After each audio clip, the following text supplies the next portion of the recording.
The supermarket was bustling with chatter and movement, but for Daniel Carter, the CFO of a top investment firm, the noise faded into the background. His eyes had been drawn to a young woman at the checkout counter, her face pale with embarrassment as she clutched a small can of baby formula. The cashier whispered something, and the woman's lips trembled as she nodded, sliding the formula back across the counter. Daniel's chest tightened. In that moment, his wealth, status, and polished suit seemed meaningless compared to the quiet desperation of the woman before him. He had come to buy bottled water, but fate had put this scene in front of his eyes, and he couldn't look away. The woman's name was Emma, a single mother who had been juggling 2 part-time jobs since her husband abandoned her. She had walked into the store with hope, counting the crumpled bills in her purse, praying it would be enough to feed her baby for the week. But as the cashier scanned the formula and the total flashed on the screen, her heart sank. She didn't have enough money. Swallowing her pride, she asked if she could return it. The judgmental stares from those behind her in line only deepened the sting. She gathered her courage, forced a small smile, and tried to hide her tears as she turned away. Daniel felt a surge of something he hadn't felt in years, compassion that went beyond numbers on a balance sheet.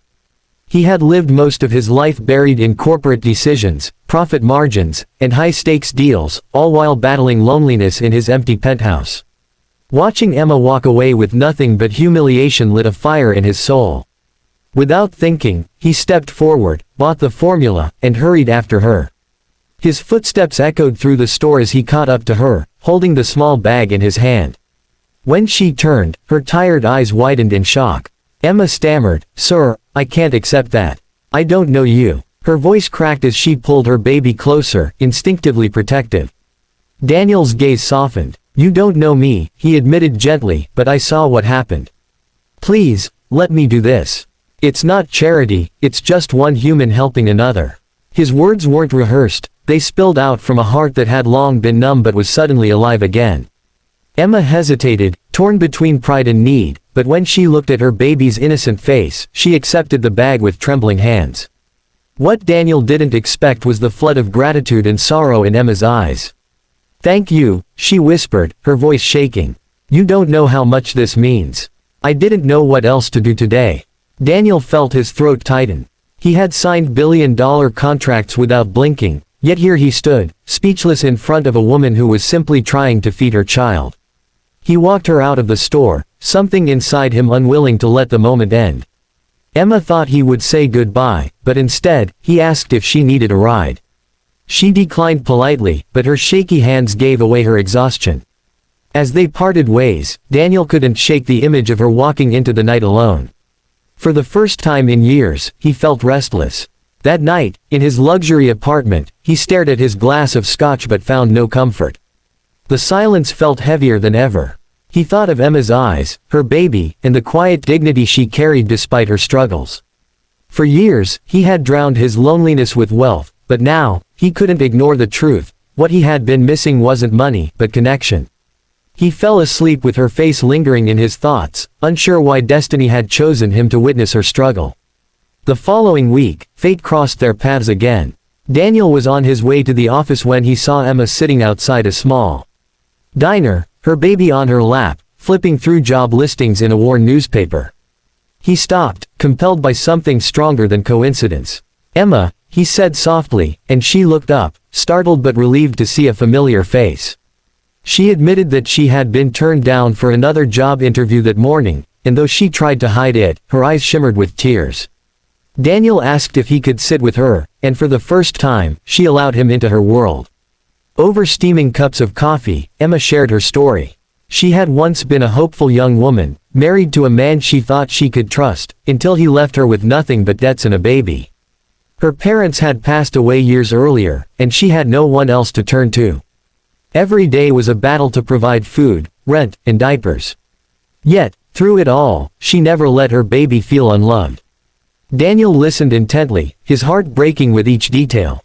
He realized that the strongest people weren't in corporate boardrooms, but in small diners, quietly fighting battles no one saw.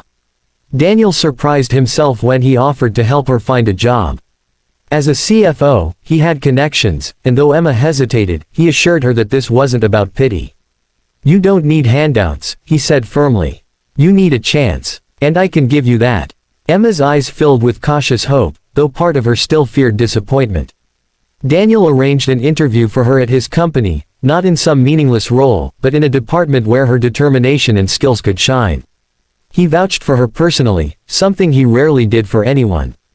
When Emma walked into the office for her first day, she looked different, still modest, but stronger. She carried herself with pride, knowing she was working for her baby's future. Daniel watched her from a distance, feeling a strange warmth every time their eyes met. Slowly, they began to talk more, sometimes about work, sometimes about life.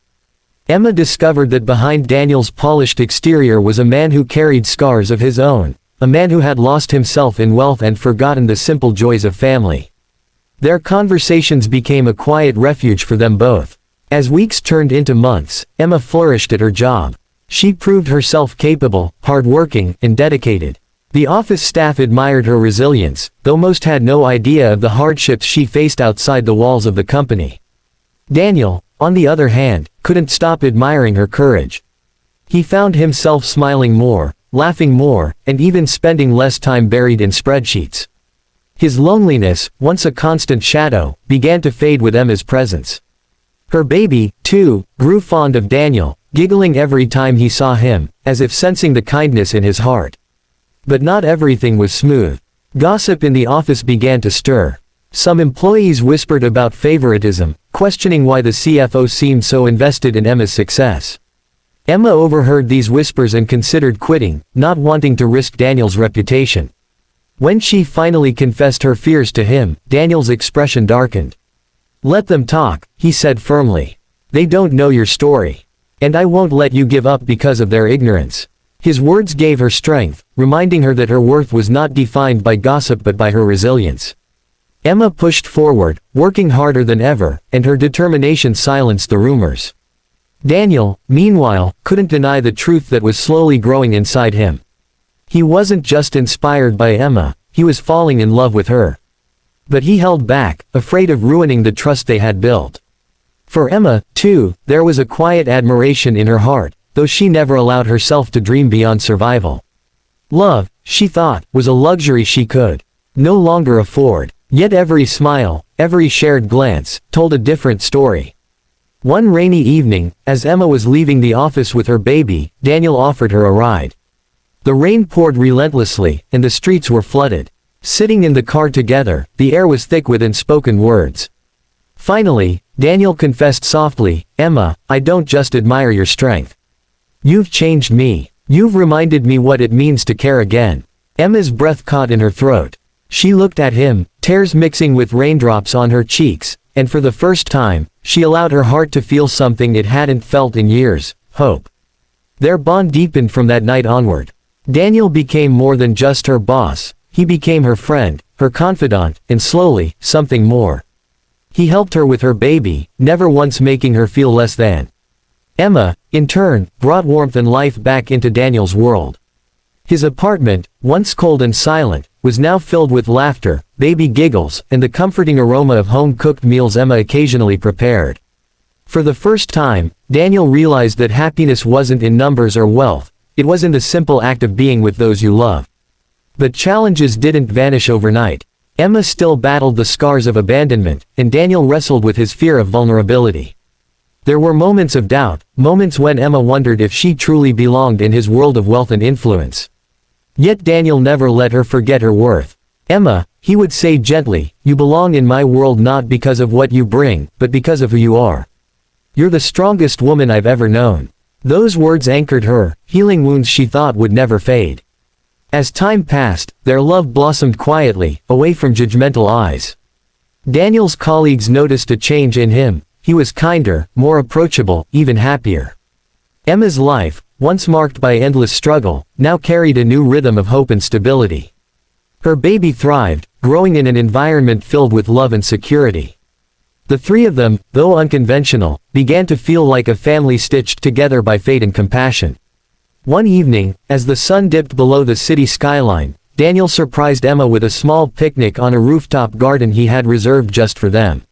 The view was breathtaking, but Emma's eyes were fixed on him. He held her hands gently and said, that day at the supermarket, I thought I was helping you.